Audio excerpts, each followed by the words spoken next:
السلام عليكم ورحمة الله وبركاته. وصيتنا النهاردة هنعمله كده مكرونة سريعة وسهلة وبسيطة. معايا كده بصلاية على النار، يا دوبك بس شوحتها كده زي ما انتم شايفين.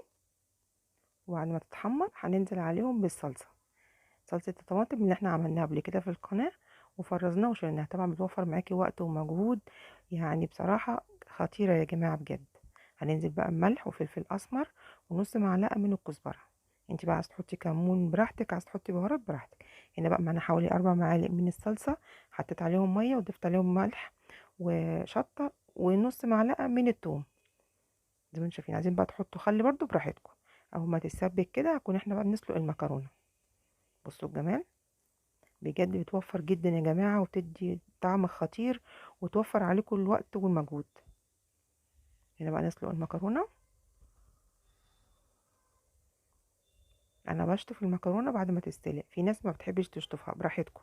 نحط بقى كده في نفس الحلة معلقة يعني زيت، وبعد كده ننزل عليها بالصلصة زي ما انتم شايفين كده.